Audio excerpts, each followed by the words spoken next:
majina naitwa Maria Isidori, ni mkufunzi wa ujasiriamali. Nimekuja hapa kwa ajili ya kufundisha watu na kuhamasisha watu juu ya utengenezaji wa bidhaa mbalimbali. Kutokana na kauli mbiu ya uwezeshaji wanawake, tumeweza kuungana na wanawake, tumekuja kutoa mafunzo ya kutengeneza sabuni.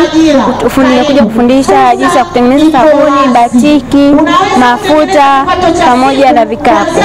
Lakini wanawake hawa wameweza kujipatia ujuzi huu ambao wamezalisha bidhaa zinazoonekana, lakini watakapotoka hapa na imani wataenda kutengeneza bidhaa nzuri ambazo zitaweza kuwasaidia kujipatia kipato chao baada ya kuuza.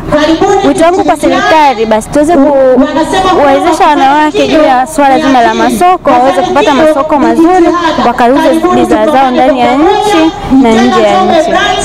Matokeo ya wanawake yamekuwa ni mazuri kutokana na kwamba wanawake wameweza kujitokeza kwa wingi, wameweza kutengeneza bidhaa na tumefanya kwa vitendo. Kiukweli mwitikio ni mkubwa.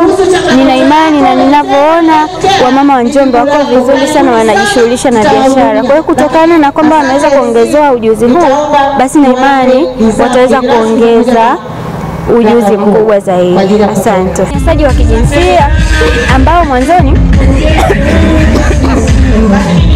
kinachomkwamisha mwanamke ilikuwa mwanzoni wanawake walikuwa wanakwamishwa na ugandamizaji ule wa kwamba mwanamke hawezi, lakini kwa sasa mama yetu Samia Suluhu ameweza kutuonesha mfano kwamba wanawake tunaweza.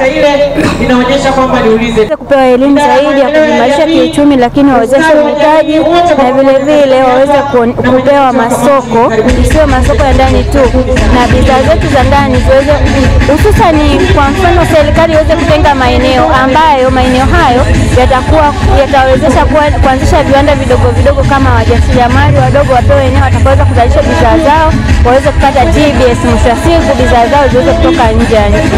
Haki Product tunapatikana Igunga, Tabora. Tunajishughulisha na utoaji wa mafunzo, lakini vile vile tunauza bidhaa mbalimbali za ujasiriamali kama za kutengeneza sabuni, za kutengeneza vikapu, na vile vile tunafundisha watu jinsi ya kutengeneza sabuni na bidhaa mbalimbali, losheni. Kwa hiyo endapo mtu anahitaji malighafi hizi, tunapatikana Igunga, Tabora.